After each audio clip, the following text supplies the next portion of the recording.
Avant de commencer cette vidéo, n'oubliez pas de laisser un like et à la fin, dites-moi dans les commentaires ce que vous pensez de cette histoire. Si vous n'avez rien à dire, commentez n'importe quoi. Cela contribue vraiment à l'engagement sur la chaîne. L'histoire commence il y a 10 ans, lorsque Ichinomiya Shingo, un simple employé de bureau japonais, passe une journée épuisante à travailler jusqu'à ce qu'il n'en puisse plus. Cette nuit-là, Shingo s'endort en dînant et se réveille dans un autre monde, réincarné en garçon de 6 ans. Il se retrouve soudain au milieu d'une grande fête, entouré d'invités et de mets délicieux. En regardant autour de lui, il pense qu'il est dans un rêve très réaliste. Et comme il n'y a pas de filles à moitié nues qui dansent autour de lui, il essaie de retourner à sa misérable vie d'employé d'entreprise. Mais avant qu'il ne puisse comprendre quoi que ce soit, un homme le réveille et l'emmène devant les invités de la fête en lui demandant de se présenter. Shingo, qui s'appelle désormais Wendelin, ne sait pas quoi dire aux adultes qui le regardent avec impatience. C'est alors que son frère aîné, Eric, intervient pour l'aider. Eric le présente aux invités en expliquant qu'il s'agit de son jeune frère, Wendelin von Benno Baumeister.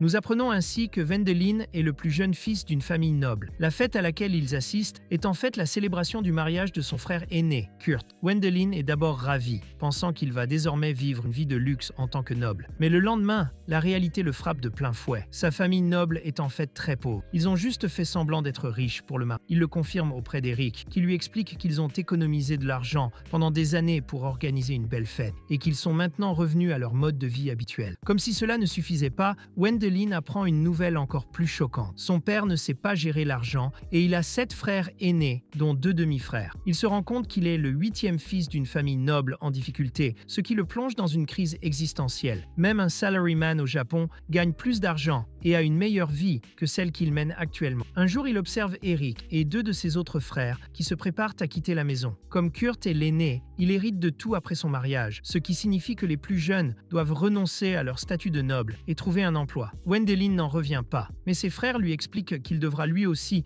devenir indépendant à sa majorité. Cela pousse Wendelin à chercher un moyen de changer son destin. Un jour, alors qu'il explore la bibliothèque, il tombe sur une boule de cristal et un livret d'instructions. Le livret explique que le cristal mesure l'aptitude à la magie. Sachant que seule une personne sur 1000 peut utiliser la magie dans ce monde, Wendelin suppose qu'il n'a aucun talent. Mais malgré ses doutes, il décide de tenter sa chance. Il s'assoit, respire profondément et appuie de toutes ses forces sa main sur le cristal. À sa grande surprise, le cristal réagit. Il a vraiment un talent magique. La première chose qui lui vient à l'esprit est qu'il doit trouver un professeur. Il cherche d'abord des livres sur la magie, mais ne trouve rien d'utile. Lorsque son père entre dans la bibliothèque, Wendelin lui demande s'il y a des livres sorcellerie. Mais c'est là qu'il se rend compte que son père est complètement analphabète. Il n'y a rien à faire. Plus tard dans la journée, Wendelin sort et tente d'imiter le peu qu'il a vu dans le livre, dans l'espoir de libérer sa magie. Mais il a beau essayer, il ne parvient pas à faire bouger les choses. À ce moment-là, un homme apparaît soudain devant lui et dit à Wendelin qu'il a déjà senti sa magie. Comme toute personne prudente, Shingo a appris à se méfier des étrangers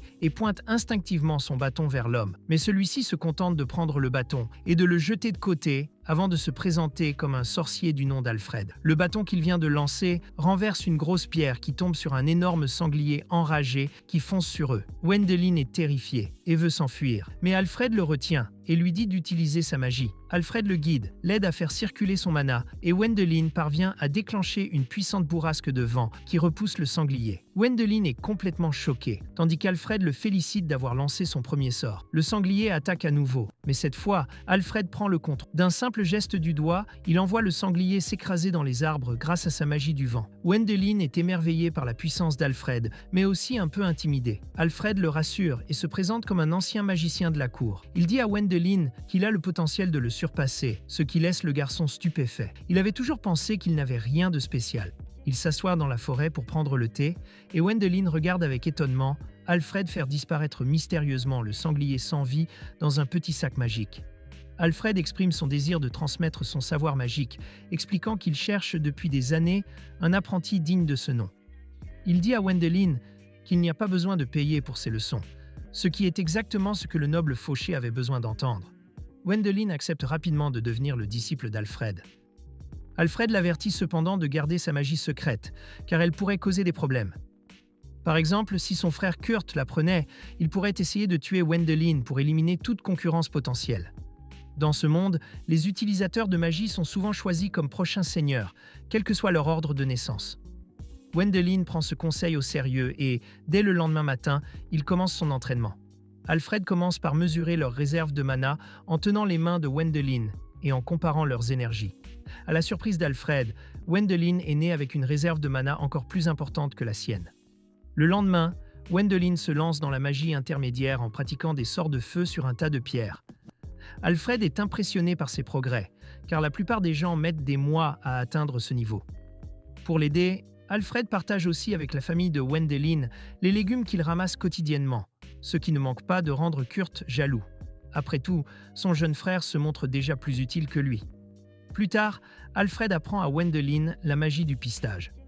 En concentrant son mana, Wendelin réussit à localiser un oiseau et, grâce à un contrôle magique précis, il l'abat pour son prochain repas. Alfred reste une fois de plus sans voix et se joint à Wendelin pour un repas de volaille rôti. Pendant qu'il mange, Wendelin mentionne fièrement qu'il a trouvé quelques ingrédients lui-même, mais Alfred l'avertit de ne pas s'aventurer trop profondément dans la forêt enchantée, car de dangereux monstres s'y cachent.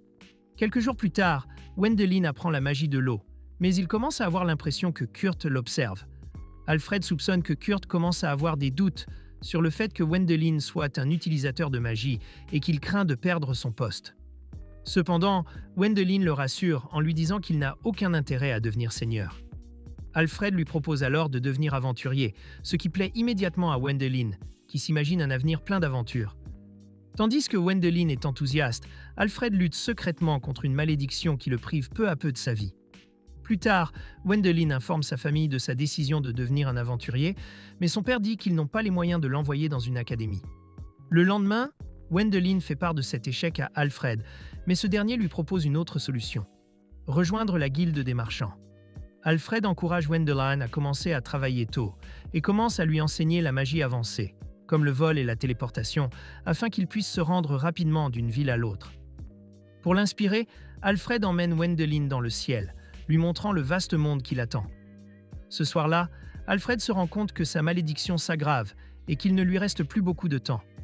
Le lendemain, Alfred annonce à Wendelin qu'il n'a plus besoin d'étudier avec lui. Cette nouvelle laisse Wendelin abasourdi et il tombe par terre, incapable de se concentrer sur sa pratique de la magie du vol. Il ne veut visiblement pas se séparer de son maître si tôt et le supplie de rester à ses côtés. Mais Alfred insiste sur le fait qu'il lui a enseigné tout ce qu'il sait et refuse sa demande. Ce soir-là, pendant le dîner, Wendelin est assis tranquillement, perdu dans ses pensées sur son maître. C'est alors que son père lui fait part d'une rumeur concernant un zombie intelligent qui aurait été aperçu dans la forêt. Ce zombie est unique. Il ressemble presque à un humain normal, capable de parler parfaitement. Les seules différences sont son corps froid, sa peau pâle et ses sens émoussés. Cela rappelle à Wendelin qu'Alfred a la peau pâle, un toucher extrêmement froid et des réactions léthargiques. Comprenant la vérité, il se précipite dans la forêt à la recherche de son maître. Mais il perd l'équilibre et tombe avant de l'atteindre. Alfred apparaît et l'aide à se relever, mais Wendelin n'arrive toujours pas à croire que son maître est bel et bien mort. Il insiste sur le fait qu'Alfred est en danger en restant dans la forêt et dit qu'il veut le ramener chez lui. Mais Alfred finit par révéler la vérité. Il est le zombie intelligent dont tout le monde parlait. Wendelin est dévasté par cette nouvelle. Alfred raconte alors sa vie, expliquant qu'il était autrefois magicien à la cour d'un duc. Il y a 5 ans, le fils aîné du duc est tombé malade d'une maladie mortelle. Il a donc rassemblé une armée pour pénétrer dans la forêt enchantée à la recherche d'une herbe médicinale rare. Cependant, les monstres de la forêt enchantée étaient écrasants. Seul combattant puissant de l'armée, Alfred doit protéger le duc et les soldats tout en combattant les créatures. Il a fini par perdre la vie en les défendant. Alfred explique qu'il aurait dû mourir, mais que ses regrets l'ont retenu dans ce monde, le transformant en une classe spéciale de morts-vivants. Son seul souhait inachevé était de trouver un digne successeur pour hériter de sa magie. Et il a été exaucé lorsqu'il a rencontré et formé Wendelin. Alfred s'excuse de ne pas lui avoir dit la vérité plus tôt, expliquant qu'il craignait que le garçon soit trop effrayé et s'enfuit. Puis, il présente à Wendelin son test final. Il demande à son élève de le purifier par la magie sacrée avant qu'il ne perde la raison et ne devienne un véritable zombie. Wendelin se met à pleurer et refuse d'éliminer son maître. Mais Alfred lui montre son corps en décomposition et lui dit qu'il ne lui reste plus beaucoup de temps. Ne voulant pas voir son maître souffrir, Wendelin accepte d'utiliser la magie sacrée pour le purifier. Mais sa première tentative n'est pas assez forte. Alfred l'encourage à redoubler d'efforts. À ce moment-là, Wendelin est submergé par les souvenirs du temps qu'il a passé avec son maître. Il canalise toutes ses émotions dans la magie de purification. Le corps d'Alfred commence à se dissoudre et, dans ses derniers instants, il remercie son élève et lui dit de faire de son mieux à la vie. Wendelin pleure longtemps, mais finit par essuyer ses larmes en se promettant d'être à la hauteur des attentes de son maître. Il continue ensuite à travailler dur et à s'entraîner intensément à la magie. 7 années passent et, à l'âge de 12 ans, Wendelin est enfin prêt à quitter sa pauvre maison et sa famille. Il part rejoindre l'Académie des aventuriers pour commencer sa nouvelle vie. Dès son arrivée, il est admis dans la classe des boursiers, un endroit rempli de nouveaux venus prometteurs. Lors des présentations, 2 filles, Louise et Ina, volent la vedette, car elles sont issues de célèbres familles d'arts martiaux qui servent directement le duc. Lorsque c'est au tour de Wendelin de se présenter, il se rend compte que son aptitude à communiquer s'est dégradée à force de vivre dans un village depuis tant d'années. Il trébuche sur ses mots, et personne ne semble s'intéresser à lui. Il suppose qu'il sera difficile de se faire des amis ici. Le cours commence, et l'instructeur distribue les formulaires d'inscription du groupe, marquant ainsi le début de leur formation. Wendelin s'attend à ce que personne ne choisisse un enfant de la campagne comme lui. Mais il ignore que tout le monde le trouve incroyable, car il est le seul sorcier de la classe à posséder des compétences de haut niveau.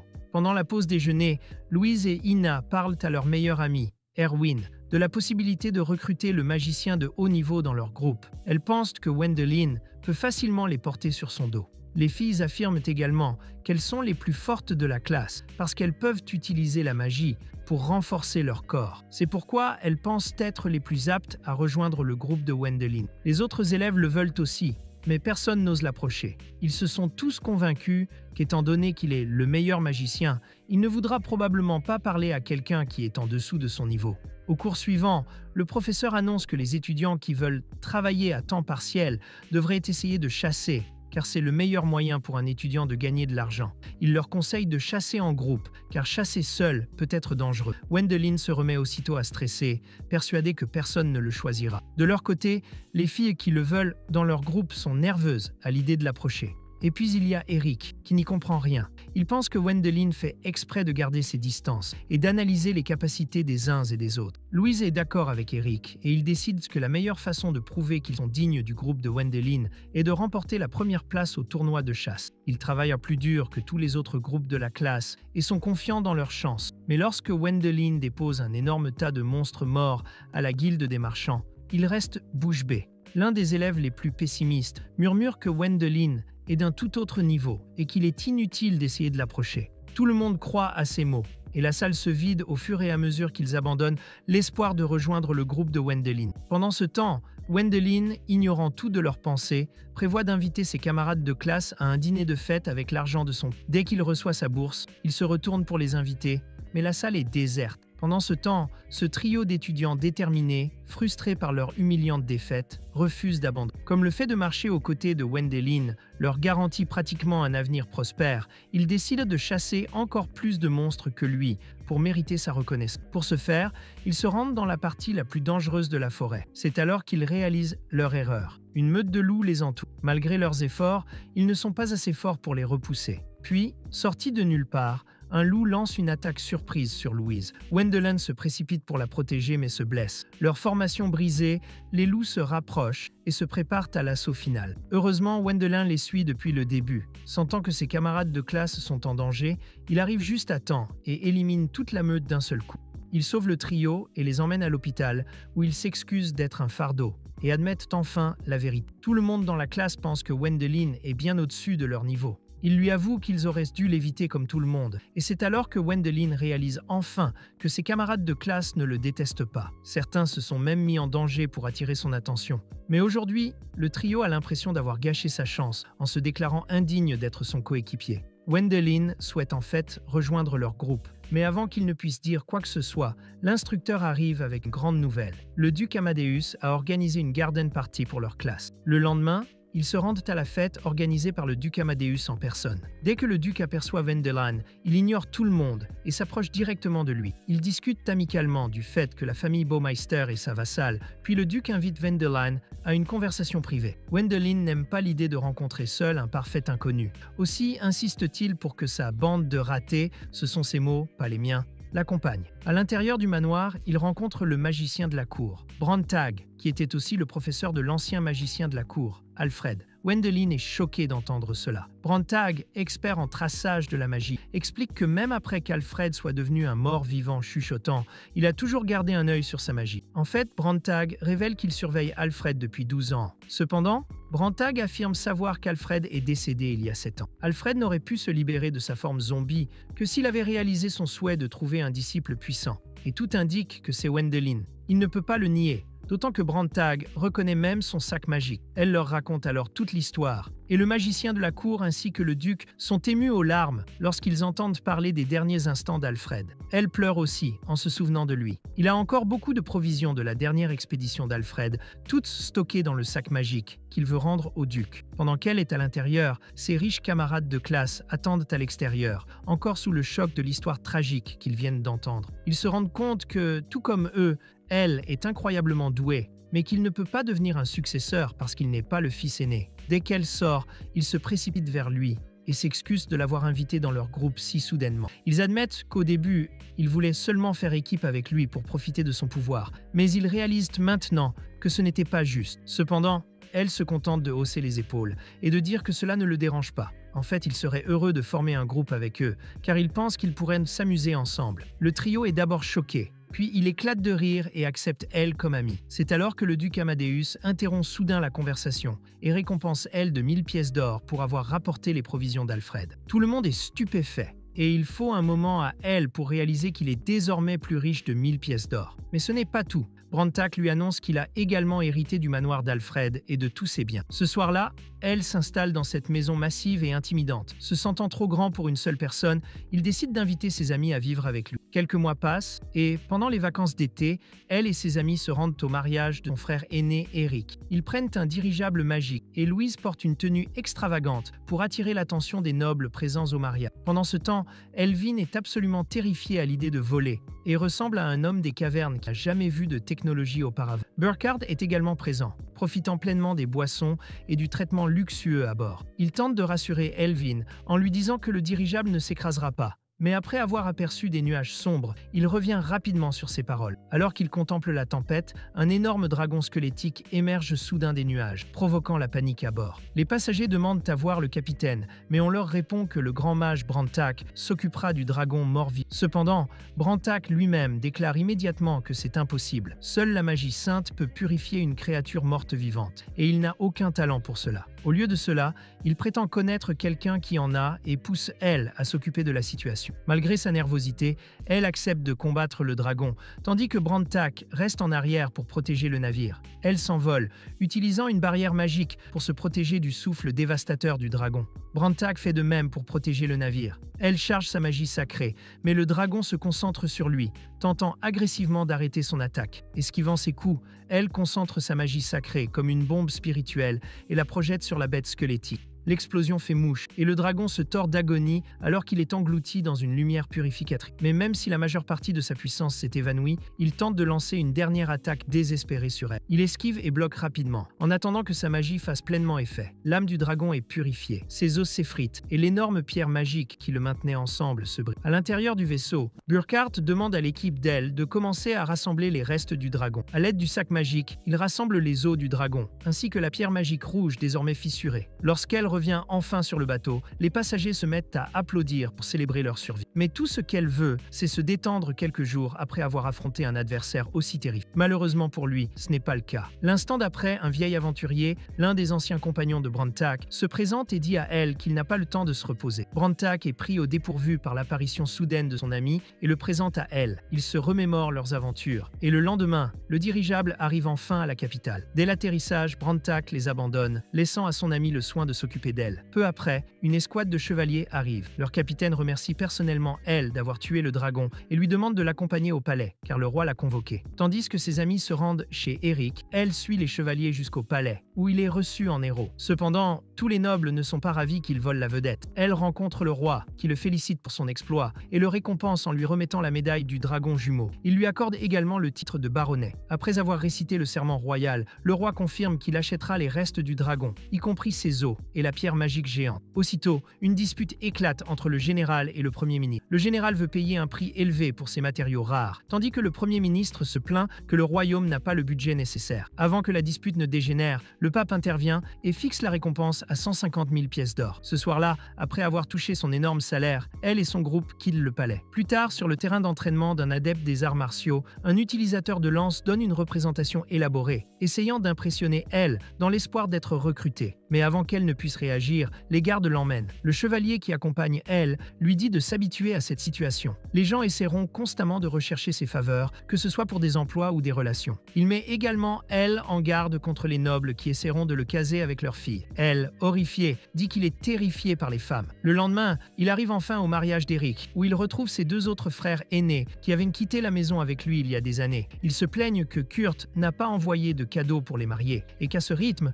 leur famille va faire mauvaise figure devant tous les invités. Wendelin décide de couvrir lui-même le coût des cadeaux et se rend compte qu'être noble n'est pas qu'une question de richesse et de statut, mais aussi de responsabilité. Mais pour l'instant, le plus important est que son frère préféré se marie, ce qui rend Wendelin très heureux. Le lendemain, le pape invite Wendelin à sa résidence et celui-ci lui rend visite en lui faisant un don de 200 pièces d'or. Le pape est impressionné par son sens des affaires et ils discutent de religion et de baptême. Pendant leur conversation, une belle jeune fille arrive avec du thé et attire immédiatement l'attention de Wendelin.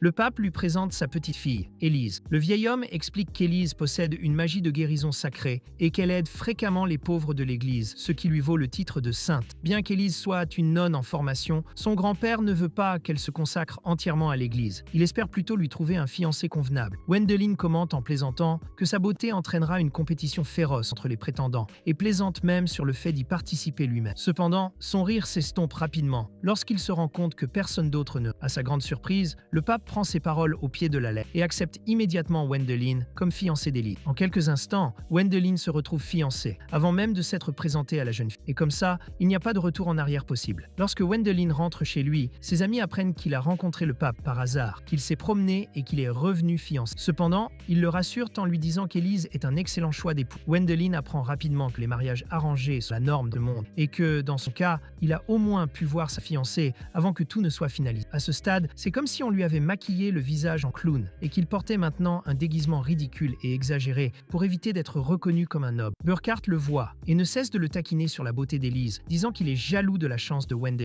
Wendelin, quant à lui, commence à se demander si Élise est vraiment heureuse de cet arrangement. Plus tard, ils se rendent au marché, où Ischel, fanatique de la lance, l'identifie immédiatement. Parce que, bien sûr, l'homme à la lance est pratiquement un harceleur professionnel à stade. Ischel commence alors à montrer ses talents danseur, et, avant que Wendelin ne s'en rende compte, de nombreuses personnes tentent d'attirer son attention, dans l'espoir d'être embauchées sous ses ordres. Débordé, Wendelin se téléporte chez lui. Une fois sur place, Eric et Herman lui conseillent d'engager quelqu'un qui puisse s'occuper de tous les candidats indés. Erwin se propose immédiatement pour le poste, et Wendelin trouve l'idée amusante. Sans hésiter, il engage Erwin, qui est tellement stupéfait qu'il n'arrive pas à croire ce qui vient de se passer. Ne voulant pas trop réfléchir aux détails des contrats de travail, Wendelin ignore le chaos et décide de prendre des nouvelles de sa fiancée. Cependant, son sort de téléportation se dérègle légèrement et il finit par se matérialiser devant la fenêtre du pape. Il tombe et se retrouve embarrassé sur le sol, où il reste jusqu'à ce que le pape retourne dans son... Élise le trouve bientôt allongé et il l'emmène sur le toit pour parler en privé. Nerveux, Wendelin demande à Élise ce qu'elle pense de leur fiançailles. À son grand soulagement,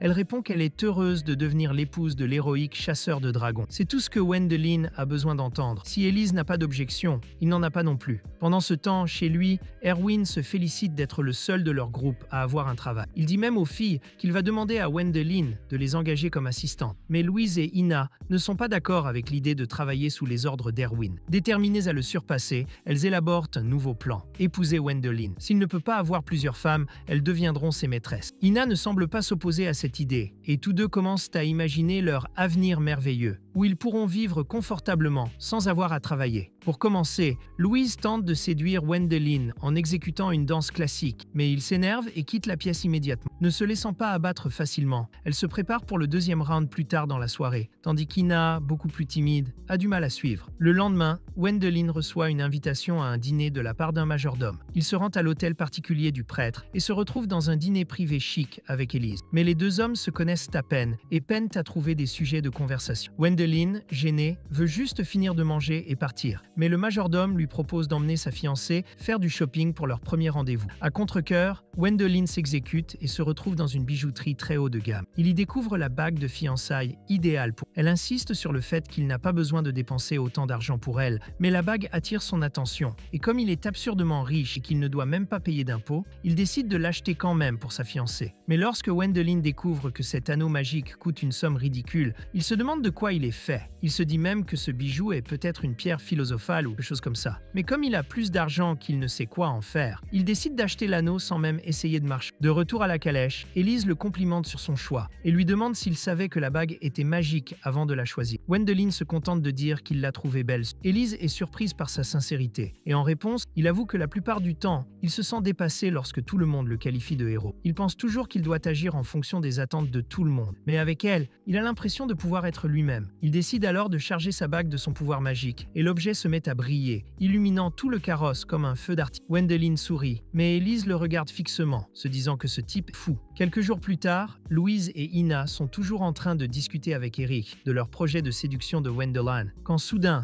Élise se présente en disant qu'elle vient voir son mari. Elle apprend rapidement qu'il n'est pas là, car le roi l'a convoqué pour une mission. Le roi a ordonné à Wendelin de tuer un dragon, et bien qu'il soit complètement choqué par cette demande, il ne peut évidemment pas refuser. Plus tard dans la nuit, le capitaine explique le plan à Wendelin et Brandtag, disant qu'ils doivent éliminer le dragon et tous les autres monstres dans le territoire marqué. Cependant, seuls de puissants mages peuvent neutraliser le souffle d'un. Wendelin et Brandtag sont donc choisis pour la mission, ainsi qu'un troisième coéquipier, qui s'avère être un énorme guerrier, avec un mohawk à la Neymar. Wendelin est surpris par l'apparence terrifiante de ce type et pense qu'il s'agit du guerrier du groupe. Mais Brandtag lui explique que non, ce type est en fait le mage du palais. Il s'appelle Armstrong, et bien qu'il soit mage, il s'entraîne comme un fou et adore chasser les dragons. Sans perdre de temps, ils s'envolent immédiatement vers l'endroit où se trouve le dragon, sous la direction d'Armstrong, et rejoignent l'armée stationnée sur place.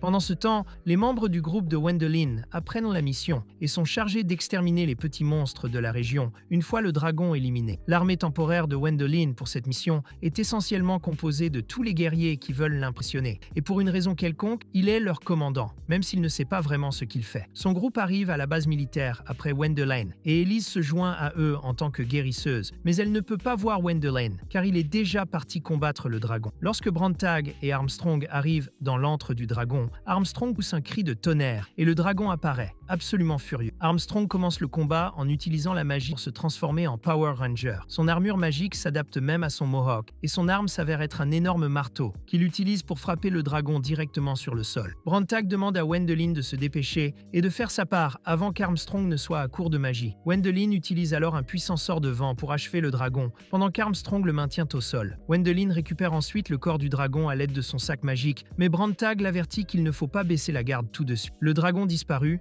une horde de monstres est maintenant complètement hors de contrôle. La bataille contre les monstres éclate de toutes parts. De nombreux soldats de Wendelin sont gravement blessés et Élise passe la journée à les soigner. Après avoir épuisé sa magie, elle puise dans l'énergie stockée dans son anneau pour continuer à travailler. Pendant qu'elle travaille, elle entend les soldats parler des actes héroïques de Wendelin, ce qui la motive à se surpasser. À l'aube, un messager arrive, annonçant que la bataille est enfin terminée et que tous les monstres ont été tués. Mais un autre homme se précipite pour annoncer que Wendelin a été blessée. Élise panique immédiatement et court le voir, mais elle le trouve en pleine forme. Soulagée, elle s'évanouit sur place. Plus tard, elle se réveille à l'ombre d'un arbre avec Wendelin assis à ses côtés. Il a entendu parler de la façon dont elle a soigné les soldats tout au long de la nuit, et ils partagent un moment émouvant. Élise dit à Wendelin qu'elle s'inquiétait vraiment pour lui, mais avant qu'il ne puisse dire quoi que ce soit d'autre, Armstrong arrive soudain en courant et soulève Élise dans les airs, annonçant qu'elle est sa nièce. Après le succès de la mission, Wendelin est promue au rang de baron et reçoit une nouvelle médaille de tueur de dragons. Le roi lui ordonne de rejoindre la capitale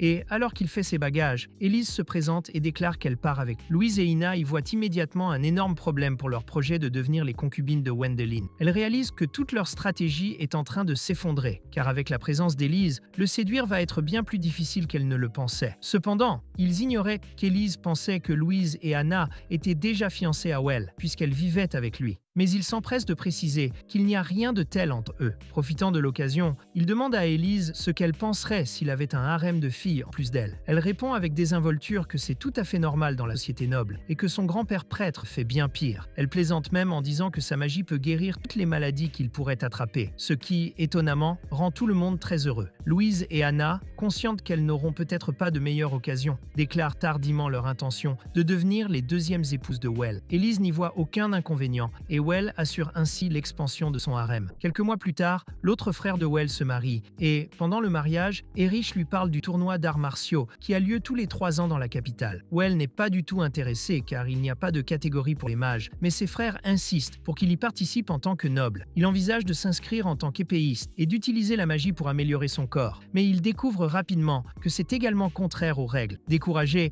il décide tout de même de participer, juste pour que ses frères cessent de le harceler. Pendant ce temps, ses amis entendent parler du tournoi par Brantak, qui les encourage à s'y inscrire pour l'honneur de leur famille. Louise et Anna savent qu'elles ne peuvent pas compter sur l'amélioration de la magie et commencent immédiatement à s'entraîner. Elvin, quant à lui, reste détendu, confiant dans la stabilité de son emploi, jusqu'à ce que Brantak l'avertisse que s'il s'avère inutile, Well pourrait l'expulser du groupe et le licencier. Pris de doute, Elvin commence à reconsidérer sa décision. Plus tard dans la soirée, Well annonce à tout le monde qu'Élise veut rejoindre le groupe en tant que guérisseur. Il mentionne également que le champion en titre du tournoi ne va pas à la compétition cette fois-ci, afin de donner une chance aux autres. En entendant cela, Elvin devient soudain optimiste, pensant qu'il a une chance de gagner. Le lendemain matin, Elvin se met au travail et s'entraîne à fond, tandis que Well s'efforce de suivre. Well n'est pas doué pour la course, les pompes et le maniement de l'épée, si bien qu'il abandonne prématurément. Ses amis, eux, continuent de s'entraîner avec acharnement. Mais lorsque Well révèle que le champion en titre a changé d'avis et qu'il participe finalement à la compétition, la confiance d'Elvin s'effondre. Démotivé, il envisage d'abandonner, même si Louise et Anna tentent de l'encourager. Lorsqu'il va en parler à Well,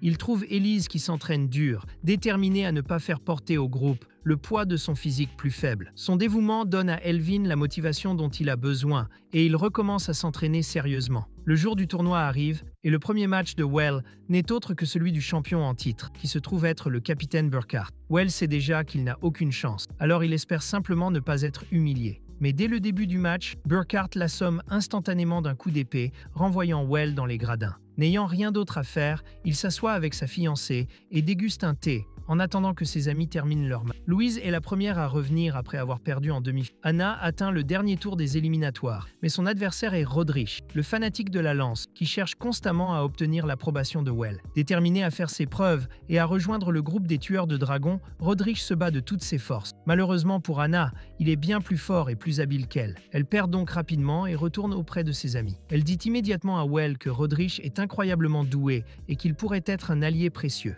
Well, lui, est complètement assommé par le sommeil, car Élise ne l'a pas beaucoup laissé dormir la nuit précédente. Entre-temps, Elvin est arrivé en finale, mais il s'est blessé au bras en demi-finale. Son adversaire, le capitaine Burkhardt. Dans l'arrière-salle, le médecin lui conseille de se retirer pour sa propre sécurité. Mais Elvin refuse. Il ne veut pas être exclu du groupe de Well. Ses amis se rassemblent autour de lui, lui apportant des collations envoyées par Well, un geste de soutien silencieux. Comprenant que Well ne l'abandonnerait pas même s'il perdait, Elvin décide de se battre avec tout ce qu'il a. Bien sûr, il perd encore, mais sa détermination et ses efforts impressionnent tellement Burkhardt qu'il lui propose personnellement d'être mentor. Il fait la même proposition à Anna et les prend tous deux sous son aile. Plus tard, Well et Louise trouvent un mentor qui les forme aux arts martiaux. Mais Well a un mauvais pressentiment lorsque Brantak les emmène dans une zone désolée. Ses craintes se concrétisent. Son mentor n'est autre qu'Armstrong. Dès qu'Armstrong apparaît, il promet avec enthousiasme de les entraîner pour qu'ils deviennent aussi forts que lui. Et c'est ainsi que Well réalise qu'il va vivre un véritable enfer. 3 ans ont passé en un clin d'œil, et Well est maintenant officiellement un adulte. Parce que vous savez,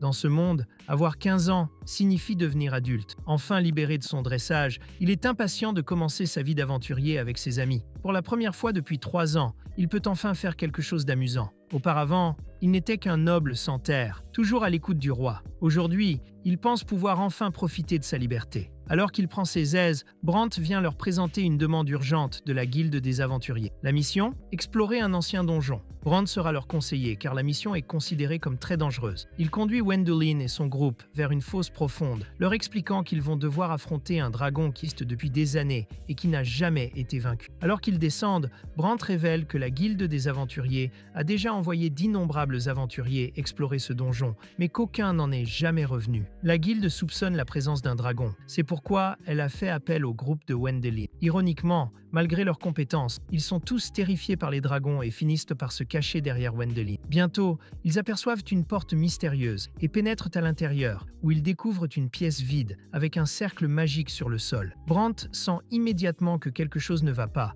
et crie à tout le monde de courir. Mais avant qu'ils ne puissent réagir, la porte se referme d'elle-même. Le cercle magique s'active, les emprisonnant sur place avant de les téléporter un par un. Heureusement, ils se retrouvent tous au même endroit, au fond du donjon. Brandt reconnaît qu'il s'agit d'un piège d'une ancienne civilisation, conçu pour forcer les intrus à se battre, pour remonter tout en affrontant des hordes de monstres. Louise propose à Wendelin de les téléporter, mais il se rend vite compte que sa magie de téléportation a été affaiblie par le... Même s'il connaît le point de départ et la destination, cela ne fonctionne pas. Le groupe n'a donc pas d'autre choix et commence à escalader le donjon à l'ancienne. En peu de temps, ils arrivent dans une salle massive, remplie d'une armée de golems. La porte derrière eux se referme et les golems commencent à s'activer les uns après les autres. Wendelin envisage de les éliminer d'un seul coup, mais ses amis l'en empêchent, insistant pour qu'il conserve son mana pour le combat contre le boss. Au lieu de cela, ils décident de montrer les résultats de leur entraînement. Ils abattent les golems avec facilité, tandis que Brandt les soutient en utilisant la magie du vent pour bloquer les attaques et en demandant à Wendelin de faire de même. Anna élimine le chef des golems, ce qui déstabilise les ennemis restants. Louise enchaîne avec une onde de choc magique qui inflige de nombreux dégâts, et Wendelin s'interpose pour donner le coup de grâce. Les golems vaincus, ils découvrent les restes des aventuriers qui ont péri ici avant eux. Louise, dont les sens sont les plus aiguisés, entend soudain un mouvement venant de l'escalier. En enquêtant, elle découvre que d'autres golems s'approchent. N'ayant pas le temps de se reposer, le groupe est contraint de se battre à nouveau. Les jours passent et le schéma se répète. Ils se battent, montent plus haut, puis se battent encore. Chacun est de plus en plus épuisé à chaque étage, mais ils avancent, vainquant vague après vague de golems. Enfin, ils atteignent un hall vide. Pensant qu'ils sont sortis du donjon, ils commencent à célébrer, jusqu'à ce que Brandt remarque un énorme dragon mécanique au centre de la pièce. Avant qu'ils ne puissent les prévenir, le dragon se réveille et attaque immédiatement avec un souffle explosif. Brandt parvient à peine à le bloquer avec sa barrière magique, tandis que Wendelin les aide à renforcer leur défense. Au même moment, des soldats golems arrivent par derrière et frappent Tana, car apparemment, les golems croient dans l'égalité des chances en matière de bastonnade. Le combat contre le boss commence, Erwin et Louise s'occupant des golems, tandis qu'Elise soigne Anna et que les deux mages s'efforcent de repousser l'attaque du souffle mortel du dragon. Ils savaient que leur magie ne durera pas éternellement, alors Wendelin propose un plan. Combiner leurs pouvoirs pour vaincre le dragon en une seule attaque décisive. Brandt accepte et transfère toute l'énergie magique qui lui reste à Wendelin. Désormais suralimenté, Wendelin libère un rayon magique dévastateur qui fait reculer le dragon. Brandt s'effondre immédiatement d'épuisement, mais Wendelin continue de se battre. Alors que Wendelin est sur le point de manquer d'énergie, Elise se précipite sur lui et l'embrasse. Soudain, tout son corps rajeunit. Il retrouve son endurance, son pouvoir magique grimpe en flèche et, disons que sa troisième jambe est bien réveillée. Elise, complètement vidée, s'effondre dans ses bras et Wendelin se rend compte qu'il ne s'est jamais senti fort. Canalisant sa nouvelle énergie, il tire un autre rayon magique directement sur la tête du dragon, détruisant ses circuits et l'éteignant pour de bon. Le boss vaincu, les soldats golems se désactivent à leur tour. Malheureusement, Wendelin s'effondre juste après, incapable de célébrer leur victoire. Ses amis les transportent, lui et Elise, en lieu sûr. Pendant ce temps, les autres filles grondent Elise, lui disant qu'elle n'avait pas besoin d'embrasser Wendelin le guérir. Manifestement, elles ne comprennent pas le pouvoir de maudits héritiers. Une fois réveillée, Wendelin est excitée par quelque chose et entraîne Louise et Anna pour voir ce qu'il en est. Elles sont trop épuisées pour titrerie, mais elles le suivent quand même. Wendelin finit par reprendre conscience et aide Elise à se relever. Ils trouvent ensuite Brandt dans une bibliothèque voisine, en pleine étude. Brandt a découvert que ce donjon a été construit par un grand sorcier d'une ancienne civilisation comme un test pour trouver quelqu'un digne d'hériter de son héritage. Wendelin ne voit pas pourquoi une telle chose nécessiterait une sécurité aussi extrême, mais ses amis ont déjà compris ce qui était protégé. Ils le conduisent dans un hangar où se trouvent 7 anciens dirigeables magiques, bien plus avancés que tout qui existe dans le monde moderne. Brandt déclare alors qu'ils viennent de faire la découverte du siècle, d'une valeur de plusieurs millions de pièces d'or. Wendelin, qui n'aime déjà pas traiter avec le roi, se rend compte qu'une fois de plus, il n'a aucun moyen d'échapper à ses responsabilités. Wendelin tire un levier, ouvrant une porte du hangar, et tout le monde applaudit, soulagé d'avoir enfin laissé ce donjon derrière. Peu après, Gwendoline et son groupe se rendent chez le roi et lui présentent tout ce qu'ils ont trouvé dans le donjon. Le roi achète tout ce qu'ils ont trouvé, tandis que la guilde des aventuriers réclame de force le cercle de téléportation qu'ils ont découvert. Au moment de recevoir leur récompense, le Premier ministre annonce, en bégayant, que chaque membre du groupe de Wendelin recevra 2 millions de pièces d'or pour avoir mené à bien la mission. Cependant, comme le royaume ne dispose pas d'une telle somme en liquide, le paiement sera échelonné sur 20 ans. Heureusement, dans cet anime, les impôts sont peu élevés, contrairement à la réalité où les politiciens semblent vouloir taxer l'air que nous respirons. Avec tout cet argent, Gwendoline décide de quitter la capitale et de retourner dans son ancien manoir. Il fait part de son projet à Armstrong, qui lui souhaite bonne chance. Armstrong l'informe également que pendant qu'il explorait le donjon, des personnes ont fait circuler des rumeurs sur sa mort dans la capitale. C'est la première fois que Gwendoline en entend parler, et il se demande qui peut bien lancer de telles absurdités. Armstrong explique que l'ascension soudaine de Gwendoline vers la richesse et la célébrité a fait de lui une cible de jalousie. Ses amis sont d'accord, soulignant qu'en tant que membre du groupe du Grand Dragonnier, ils sont maintenant enviés par beaucoup et que la situation ne fera qu'empirer en raison de la récompense massive qu'ils reçoivent. Aucun d'entre eux ne veut des maux de tête qui accompagnent une telle somme d'argent. Anna sort le règlement de la guilde des aventuriers et précise qu'ils peuvent redistribuer la récompense. Louise et Erwin sont d'accord et préfèrent donner leur part à Gwendoline en échange d'un salaire et de cadeaux plus tard. Anna demande alors à Élise ce qu'elle compte faire de sa part et Élise répond simplement que tout ce qu'elle possède appartient à son mari. Gwendoline se retrouve ainsi avec environ 10 millions de pièces d'or, ce qui ne fait qu'attiser la jalousie à son égard. La nouvelle de la survie de Gwendoline parvient au comte Bruckner, le noble responsable de la diffusion des fausses rumeurs. Bien que Gwendoline soit revenu vivant du donjon, le comte Bruckner pense que ses ennemis, dont le nombre ne cesse de croître, pourront bientôt s'en prendre à lui plus directement. Quelques jours plus tard, Gwendoline prend le thé avec ses amis lorsqu'il remarque quelqu'un qui rôde derrière sa fenêtre. Craignant qu'un assassin ou un voleur ne soit à ses trousses, il décide d'engager un garde de son manoir lorsqu'il s'installera dans la ville académique. Ses amis apprécient l'idée et insistent sur le fait que le garde doit être fort, loyal et capable de gérer les choses efficacement. Une seule personne lui vient à l'esprit, Rodrich, le fanatique de la lance. Gwendoline est d'abord surpris par cette suggestion, mais il accepte finalement de vérifier si Rodrich est toujours intéressé à travailler pour lui. Gwendoline invite Rodrich et lui propose le poste. Sous le coup de l'émotion, Rodrich éclate en sanglots, ne s'attendant pas à ce que ce moment arrive. Cela faisait des années qu'il essayait d'attirer l'attention de Gwendoline, mais il avait presque perdu espoir. Pendant ce temps, le mystérieux harceleur qui s'était tapi à l'extérieur continue de les observer, salivant à la vue de leur thé et de leur gâteau. Louise et Rodrich tentent de la rattraper, tandis qu'Erwin retient Gwendoline pour le protéger de toute menace éventuelle. Mais la jeune fille est trop rapide et s'échappe. Rodrich suppose qu'elle a été envoyée par les mêmes personnes qui ont répandu les rumeurs sur la mort de Gwendoline et demande la permission d'enquêter plus avant. Il conseille également à Gwendoline de quitter la capitale dès que possible pour sa propre sécurité. Cependant, Gwendoline doit encore s'occuper d'une affaire inachevé. Le lendemain, Gwendoline et son groupe se rendent au laboratoire de recherche de la guilde magique, ayant entendu dire qu'ils avaient réutilisé le cercle magique de téléportation trouvé dans le donjon. Ils sont censés avoir créé un appareil capable d'invoquer tout ce que l'utilisateur imagine. Erwin plaisante en disant qu'une telle machine est le rêve ultime d'un voleur de sous-vêtements, ce qui lui vaut une correction de la part de Louise et d'Anna. Ignorant les bêtises de son ami,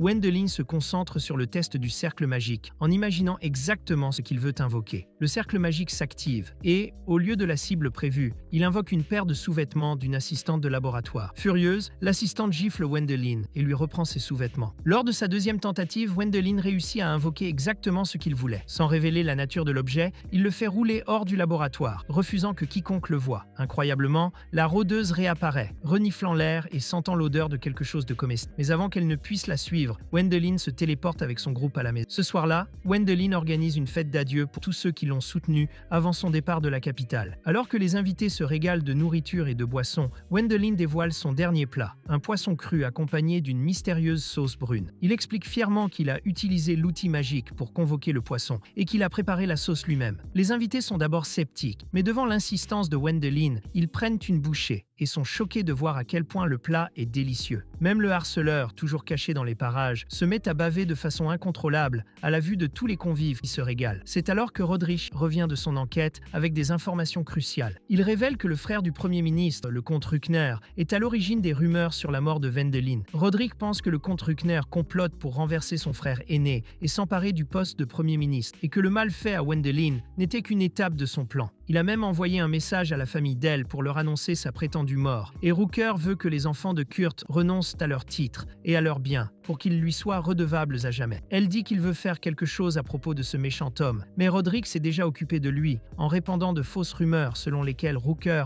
aurait conspiré pour tuer Elle dans le donjon et que le roi voulait maintenant l'interroger. Elle dit que c'est un peu trop, mais Roderick dit qu'il a des raisons personnelles de s'en prendre à lui. Il s'avère que Rooker est le père illégitime de Roderick, qui a refusé de le rencontrer et qui, de surcroît, a abandonné sa mère après l'avoir mise enceinte. Roderick sait que son père est une ordure humaine qui pue plus que la sauce brune qu'elle a servi à tout le monde. Et c'est justement pour cela que Rooker a été la première personne sur laquelle il a décidé d'enquêter. Et son intuition s'est avérée juste. Alors qu'ils discutent de leurs problèmes familiaux respectifs, Anna arrive avec Tom pour Roderick et le harceleur ne peut plus contrôler sa faim. Elle claque la porte avec force et tout le monde est sur ses gardes pour repousser l'intruse. Mais lorsqu'elle franchit la porte, tout le monde est trop surpris pour faire quoi que ce soit. Elle se dirige agressivement vers Elvin et lorsque celui-ci tente de l'arrêter, elle le renverse au sol et court à nouveau vers Elvin, qui a peur qu'elle en veuille à sa vie. Mais la jeune fille se contente de prendre un morceau de thon et de commencer à le manger. À ce moment-là, le général arrive et s'excuse de l'impolitesse de sa fille, qu'il présente sous le nom d'Elma. Elle dit qu'elle a enquêté sur elle depuis quelques jours pour voir s'il pouvait vraiment bien la nourrir et qu'il a réussi le test. Elma n'hésite pas à demander plus de nourriture à Élise, tandis que son père explique à elle sa faim perpétuelle. Blanc dit que la jeune fille souffre du syndrome du héros, ce qui signifie qu'il y a toujours de la magie dans son corps et qu'elle a toujours faim.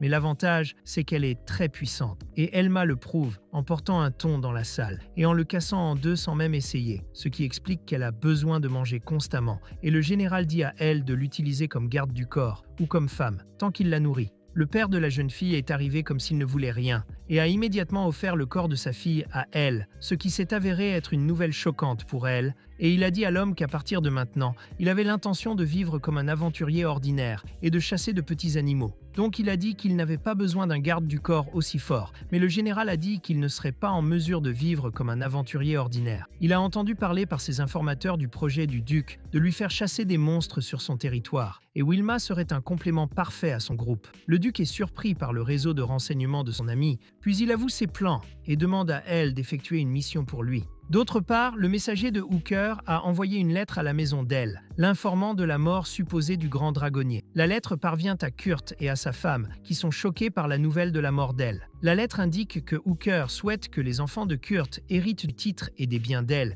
et rejoignent sa faction. Cette nouvelle est un choc agréable pour Kurt, qui se met à rire en entendant parler de cette opportunité. Mais sa femme se met à crier tout de go, disant qu'elle a vu quelque chose par la fenêtre. Kurt décide d'aller voir aussi, et dès qu'il regarde dehors, il devient pâle de peur, comme s'il avait vu l'équipe nationale brésilienne perdre contre le Paraguay, alors qu'il n'y avait qu'elle et son groupe. C'est là qu'il discute du plan du duc avec le seigneur du territoire, et que Blanc a une petite conversation avec le père d'Elle. Il commence à parler de l'expédition menée par le précédent duc dans la forêt enchantée il y a 15 ans, au cours de laquelle les 2000 soldats qu'il dirigeait sont... Le père d'Elle est au courant de cet incident, car il avait lui aussi envoyé une troupe de soldats pour aider le duc. Blanc lui explique que tous ces soldats morts sont transformés en zombies et qu'elle et son équipe sont là pour les purifier. Kurt prend alors les devants et dit qu'ils ne veulent rien faire. Blanc répond qu'ils n'ont pas besoin de cela et qu'ils sont ici pour parler de ce qui sera fait sur Terre. Kurt demande alors une commission pour ce qui est enlevé de son territoire. Il demande au chef du village quel est le tarif normal et après avoir appris qu'il est de 30, il exige qu'elle paie 50% de sa commission. Son jeune frère Herman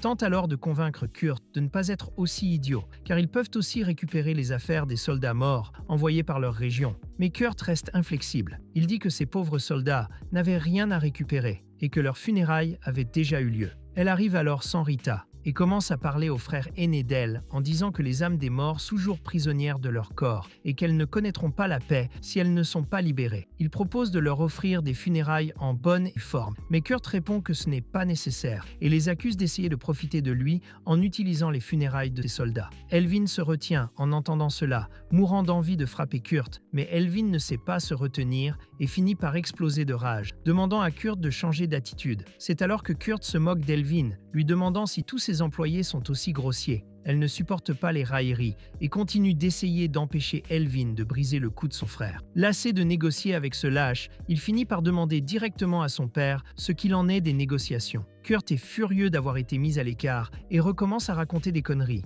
Mais cette fois, Louise et Anna lui disent de surveiller son ton lorsqu'il parle au baron, ce qui le rend encore plus curieux. Et elle se dit que son frère est comme les clients fous et les contrôles toxiques de sa vie passée. Plus tard, elle et son groupe dînent avec l'un de ses frères aînés et sa femme Marlena, qui lui raconte qu'après avoir acquis la célébrité en tueur de dragons, Kurt a perdu la tête à cause de la jalousie. Depuis, il est paranoïaque et pense qu'elle est là pour lui voler son droit sur son territoire. Tout le monde apprécie le dîner, mais lorsque le frère d'elle, dont j'ai oublié le nom, vient servir de l'alcool à Blanc, celui-ci refuse l'offre et ne mange que les noix qu'il a apportées avec lui. Plus tard, Marlena demande à elle de ramener les affaires de son grand-père, qui faisait également partie de l'expédition à l'époque, et il promet de faire de son mieux. Elle le remercie en lui disant qu'il devrait devenir le prochain lord, à la place de cet imbécile de Kurt. Et elle dit cela sans même se soucier de ce que les autres vont penser, et elle se rend compte que c'est le combat maladroit pour la succession que son maître lui a enseigné. Et maintenant, il prévoit de finir ce travail le plus vite possible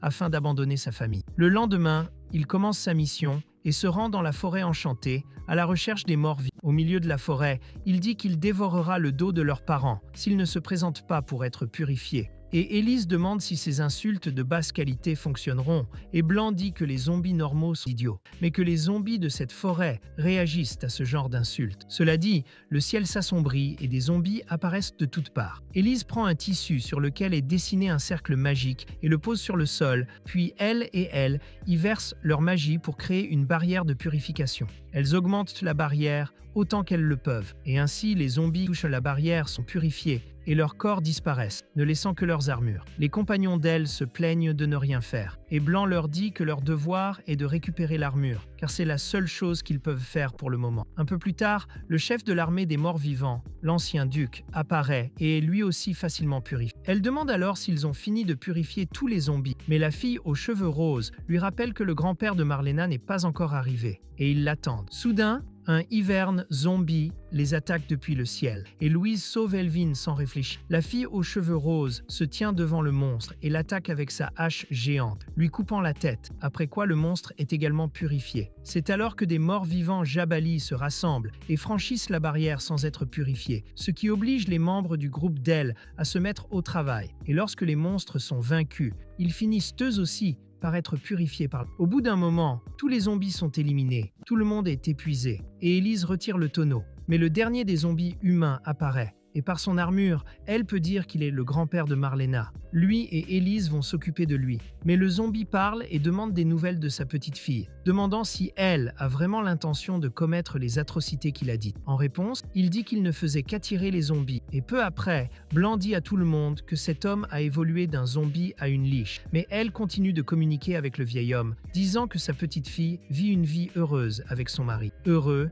il lâche son épée et accepte son destin sans résister à la purification d'Élise. Étant purifiée, sans même laisser son armure derrière, elle ramène les affaires des soldats au village, où les habitants sont ravis de recevoir les souvenirs de leurs parents décédés. Il remercie elle pour ce qu'il a fait, mais Cut arrive et déclare que toutes les armures doivent lui être rendues, permettant seulement à chacun de pleurer et de regretter les morts. Il révèle son projet de faire fondre toutes les armures et d'utiliser le métal pour fabriquer des outils pour le développement de ces terres. Et tous les gens le supplient de les laisser enterrer les armures de leurs parents bien-aimés dans leur tombe. Mais Cut refuse et elle confronte son frère et lui dit qu'il va trop loin. Et Cut répond en disant que le développement de ces terres vaut bien plus que quelques roturiers affamés et que pour améliorer ces terres, il a définitivement besoin de fer. Elle dit que s'il n'a vraiment besoin que de fer, il peut garder ce bloc de fer dans son sac et en retour, il exige que Cut laisse les villageois tranquilles. Cut prend peur et tombe par terre. Mais lorsque ses serviteurs lui demandent ce qu'ils doivent faire maintenant, il dit à tout le monde d'attendre qu'elle quitte le village. Le lendemain,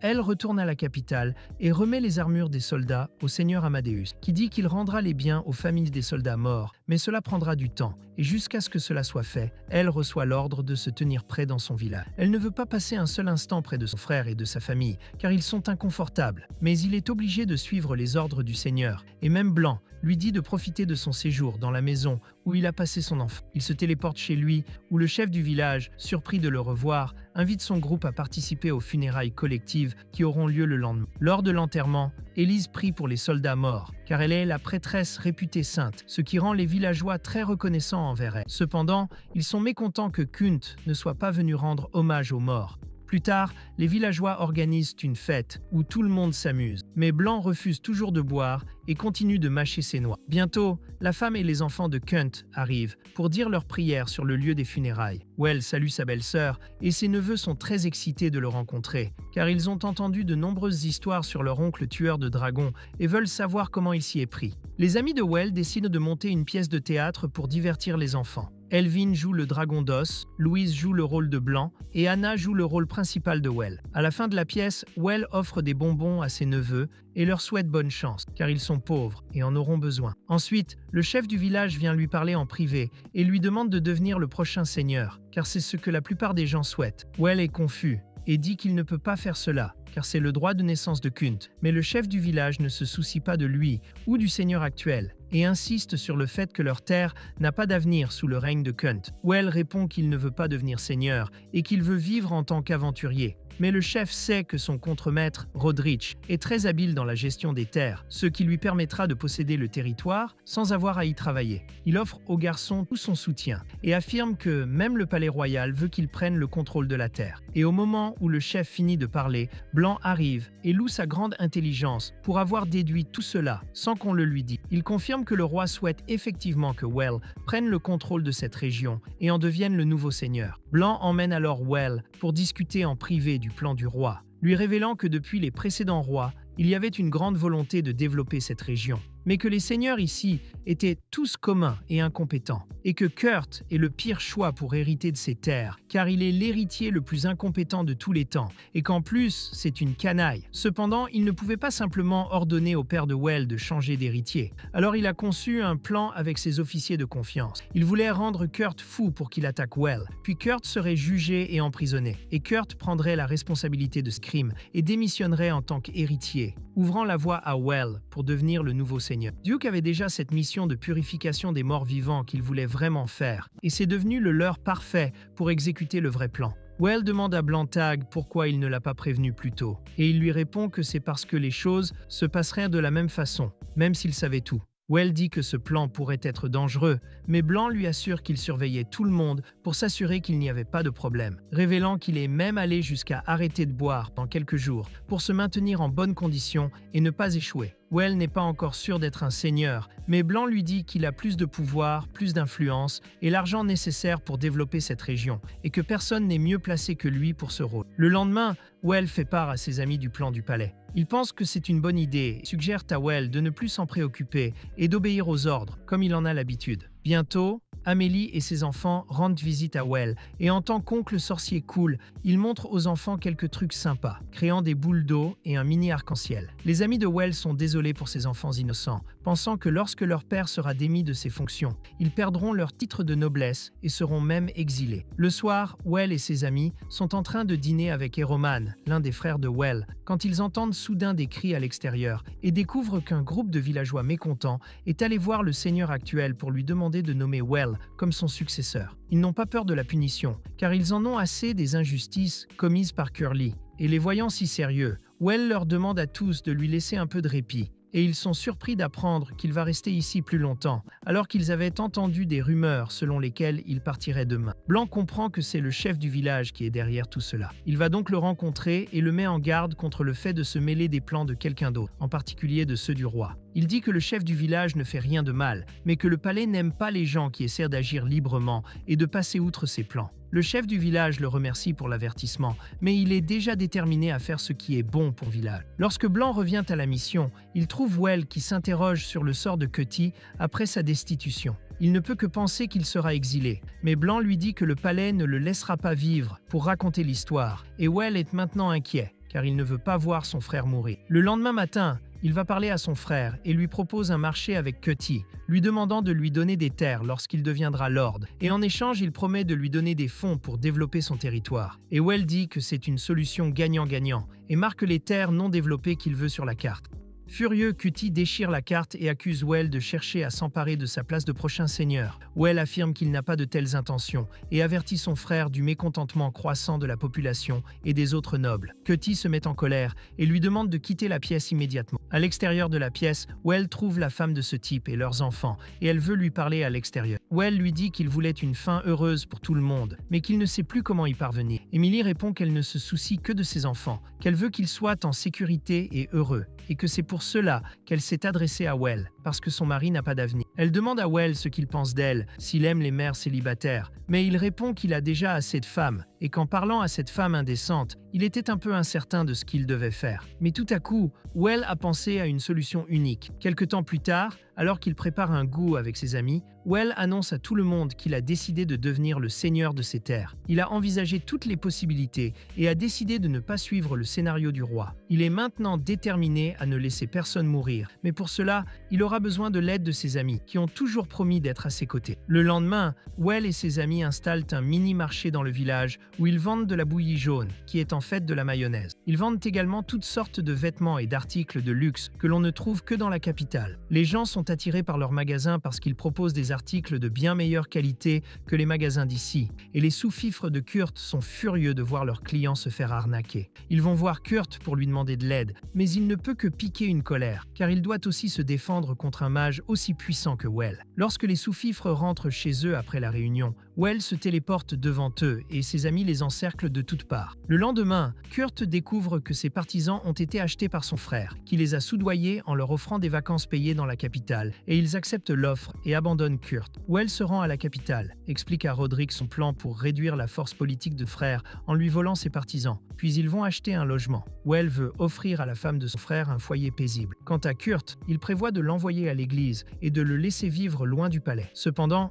ils ne savent pas que Hucker prépare quelque chose de très maléfique en envoyant à Kurt un certain cadeau et en lui demandant d'affronter son frère sorcier. En effet, le messager de Hucker trouve Kurt seul sous la pluie, pensant au meurtre après que Well ait acheté tous ses serviteurs. Il reçoit alors un cadeau de Hucker, un objet légendaire appelé la flûte du dragon, qui peut l'aider à tuer son frère sorcier. Kurt veut savoir pourquoi Hucker lui donne quelque chose de si précieux et découvre qu'il veut le droit à un terrain non exploité. Voyant que leurs objectifs sont alignés, Kurt accepte l'offre et s'enfonce dans la forêt, où Well et son groupe l'attendent déjà. Blanc a l'impression que Kurt les cherche seul, ce qui signifie qu'il a quelque chose qui leur a donné la confiance nécessaire pour les affronter. Well décide d'affronter son frère, et fait comme si c'était une coïncidence qu'ils se retrouvent ici. Mais Kurt sait déjà que sbires sont cachés dans les buissons et les appelle. Il insulte Well sans raison et commence progressivement à agir comme un psychopathe, en disant que même s'il est incroyable, il ne peut pas hériter de la terre parce qu'il est le 8e enfant de la famille. Kurt montre ensuite à tout le monde la flûte de dragon qu'il a obtenue de Hucker et menace de la faire exploser si l'un d'entre eux bout. Blanc reconnaît la flûte de dragon, qui est un objet légendaire pouvant invoquer une armée de dragons,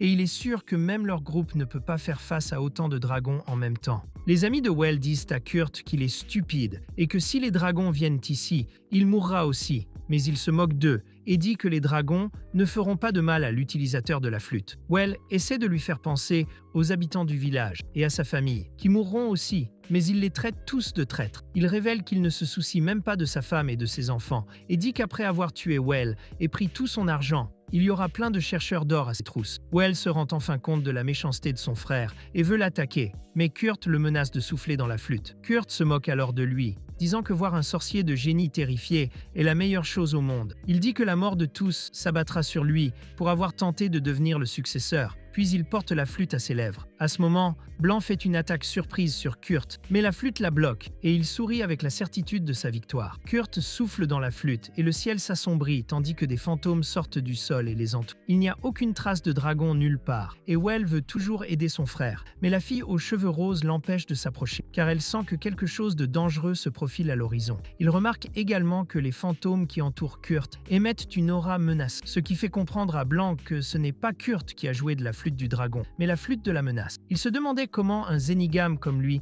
pouvait obtenir un objet légendaire, mais en fait, il a été piégé par la personne qui lui a envoyé la flûte. Cette flûte attire les fantômes des environs et transforme son utilisateur en un puissant mort-vivant, capable de vaincre un ennemi par une attaque suicide. En entendant cela, Well s'inquiète de la mort de son frère, mais Kurt est déjà possédé par les fantômes. Sa malice se mêle à la leur, et il est furieux contre Well, qui lui a tout pris. Sa vision devient rouge, tandis que les fantômes se rassemblent s'assemblent autour de lui et le consument, le transformant en un monstre géant. Well est terrifié et ne veut pas tuer son frère, mais Blanc lui dit d'utiliser sa magie sacrée pour le vaincre rapidement en visant son cœur. Mais Well est terrorisée et ne peut plus bouger. Elise proteste en bloquant le jus du monstre. Elle veut vraiment purifier cette créature, mais son énergie n'est pas suffisante pour la vaincre. Voyant sa lutte, Well revient enfin à la réalité et la tient. Il décide qu'il n'y a aucun moyen de sauver son frère et qu'il doit maintenant le faire partir en paix. Il utilise sa magie sacrée et en augmente la puissance pour purifier le monstre géant mort-vivant. Puis un éclair de lumière brillante le désintègre. L'âme malveillante de Kurt s'envole ensuite vers la capitale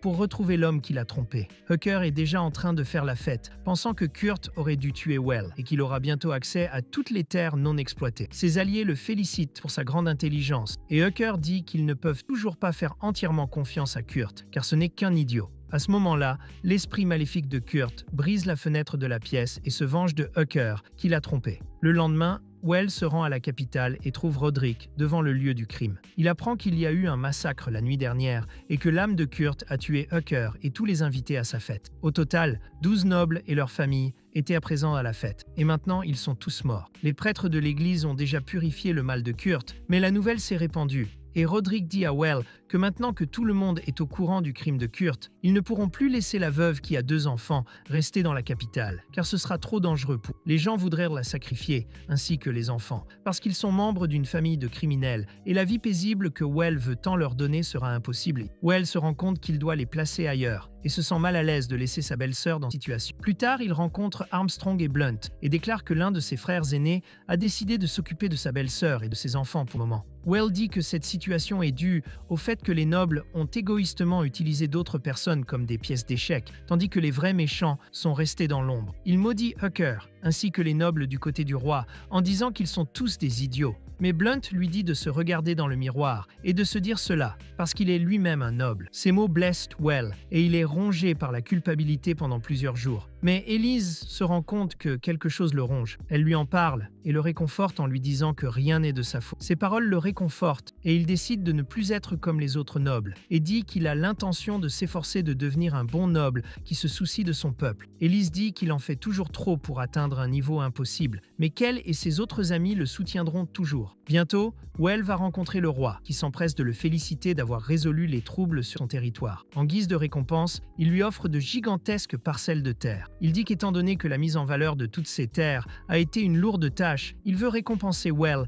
avec quelque chose de plus, et lui demande s'il a besoin de quelque chose d'autre. Well n'hésite pas et accepte l'offre du roi. Il explique que l'accident dans lequel Hucker et ses amis sont morts a entraîné la disparition de plus de 12 familles nobles, dont les titres sont désormais vides. Et bien que seul le roi ait le droit d'accorder ces titres, Well veut avoir le droit de donner 2 titres à des gens qu'il connaît, en échange de la mise en valeur par ces derniers des terres qu'il a reçues. Dès qu'elles l'entendent, plusieurs personnes s'opposent à Well, jugeant sa demande trop grossière et lui demandant de la retirer immédiatement. Le Premier ministre prétend que Well ne veut donner ses terres qu'à une personne de sa faction, mais il se défend en disant que seule une personne dotée d'un grand pouvoir magique pourrait les mettre en valeur. Le pape donne également son avis, et ils commencent à se battre, et bientôt le duc Amadeus se joint également au débat et soutient ouvertement Well. Voyant que tout le monde fait des demandes égoïstes, Armstrong les fait taire et demande à Well de retirer sa demande. Il demande au roi de lui donner la moitié de la terre, afin qu'il puisse la développer en utilisant la magie. Le roi refuse sa demande, disant qu'on a besoin de lui dans la capitale, que Well peut s'occuper seul du développement.